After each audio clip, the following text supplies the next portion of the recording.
5 उंगलियां, एक मुक्का, मानवता का आह्वान। भूमिका। यह युग विज्ञान और प्रगति का है, लेकिन साथ ही यह मानवता के पतन का भी साक्षी है। इंसान ने धर्म और जाति के नाम पर खुद को बांट लिया है। वो प्रकृति को लूट रहा है, पृथ्वी को घायल कर रहा है और अपने असली धर्म, मानवता, को भुला चुका है। लेकिन हर युग में एक शाश्वत शक्ति ने हमें यह याद दिलाने के लिए संदेश भेजा है कि मैं एक हूँ और मैं सबका हूँ। यह कहानी उस एकता की है जिसे हम भूल गए हैं। यह कहानी उस शक्ति की है जिसने हमें बार बार सही राह दिखाने की कोशिश की, लेकिन हमने उसकी बातों को अनसुना कर दिया। भाग 1। इंसान का भटकाव और प्रकृति की कराह। कभी सोचा है पृथ्वी क्यों रो रही है? नदियां सूख रही हैं, जंगल जल रहे हैं, हवा विषैली हो चुकी है। धरती का हर कोना मानो चिल्ला रहा है, रुको इंसान, रुको। हमने सोने की चाह में मिट्टी को खोदा, पानी की चाह में नदियों को सुखा दिया और खुद के स्वार्थ में उन प्राणियों को मार दिया जो हमारे सहअस्तित्व के लिए जरूरी थे। लेकिन असली सवाल यह है कि हमने यह सब क्यों किया? क्योंकि हमने खुद को धर्म, जाति और ऊंच नीच के नाम पर बांट लिया। हमने मानवता की जगह स्वार्थ को अपना लिया। भाग 2। उस शक्ति ने कितने भेजे संदेशवाहक।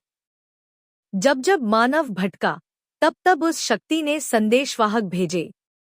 राम ने हमें सिखाया कि धर्म का अर्थ सत्य और कर्तव्य है। कृष्ण ने गीता में कहा, सभी प्राणी मेरे अंश हैं। ईसा मसीह ने कहा, प्रेम ही ईश्वर है। मोहम्मद साहब ने करुणा और भाईचारे का संदेश दिया। गुरु नानक ने कहा, ना कोई हिंदू, ना कोई मुस्लिम, हम सब एक हैं। बुद्ध ने सिखाया कि जीवन का सार दूसरों की सेवा और शांति में है।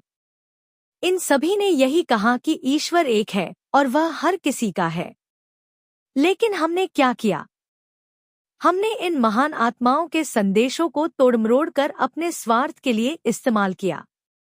हमने मंदिर, मस्जिद, चर्च और गुरुद्वारों को लड़ाई का मैदान बना दिया। हमने ईश्वर को धर्मों में बांट दिया। हमने उनके नाम पर नफरत फैलाई। भाग 3। मानवता की जात। हम सब एक हैं। सच यह है कि हम सबकी जात एक है, मानव। क्या कभी हवा ने कहा कि यह हिंदू है इसलिए उसे सांस दूंगी? क्या सूरज ने कभी कहा कि यह मुस्लिम है इसलिए उसे रोशनी नहीं दूंगा? क्या धरती ने कभी कहा कि यह ईसाई है इसलिए उसे अनाज नहीं दूंगी? प्रकृति ने कभी भेदभाव नहीं किया, लेकिन इंसान ने किया। उसने अपने स्वार्थ के लिए धर्म और जाति के नाम पर दीवारें खड़ी कर दी। अब समय है कि हम इन दीवारों को गिराएं। हमारा धर्म प्रेम है। हमारी जात मानवता है। हमारी पूजा प्रकृति की रक्षा है। भाग 4। संदेश जो हर दिल तक पहुंचे। अगर आप इस सृष्टि की शक्ति को समझना चाहते हैं, तो बस एक बात याद रखें। जो सबका है, वही ईश्वर है। वह मंदिर में है, मस्जिद में है। वह गुरुद्वारे में है, चर्च में है। वह नदियों की लहरों में है, पहाड़ों की चोटी पर है। वह हर इंसान के दिल में है। जब हम यह समझ लेंगे कि वह शक्ति हर जगह है और हर किसी में है, तभी हम असली इंसान बन पाएंगे। भाग 5। क्या करें? एकता की राह पर कदम। एक धर्म को जोड़ने का माध्यम बनाएं। सभी धर्मों के त्योहार साथ मनाएं। बच्चों को सिखाएं कि हर धर्म का सम्मान करना ही असली पूजा है। 2. प्रकृति की रक्षा करें। पेड़ लगाएं। नदियों को साफ रखें। पर्यावरण को बचाएं। 3. नफरत का जवाब प्रेम से दें। अगर कोई आपको धर्म के नाम पर तोड़ने की कोशिश करे, तो उसे बताएं कि हर धर्म का आधार प्रेम है। अपनी एकता का उदाहरण पेश करें। 4. संवाद शुरू करें। मंदिर, मस्जिद, चर्च और गुरुद्वारे में मिलकर बैठें और एक दूसरे को समझें। भाग 6। 5 उंगलियां, एक मुक्का।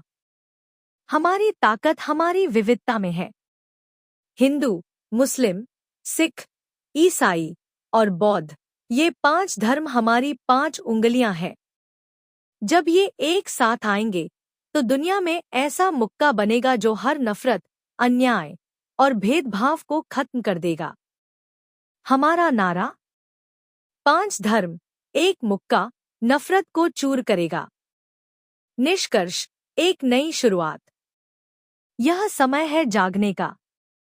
यह समय है उस शक्ति को पहचानने का जो हर दिल में है। अगर हम अभी नहीं बदले तो पृथ्वी हमें माफ नहीं करेगी। अगर हम अपनी पहचान मानवता के रूप में नहीं अपनाएंगे तो हमारा अस्तित्व खतरे में पड़ जाएगा। आओ मिलकर यह संकल्प लें। हम धर्म और जाति से ऊपर उठेंगे। हम इंसानियत को गले लगाएंगे। हम प्रकृति की रक्षा करेंगे और हम इस दुनिया को प्रेम, शांति और एकता से भर देंगे। हम सब एक हैं। हम सब मानव हैं। हम सब उसी शक्ति के अंश हैं।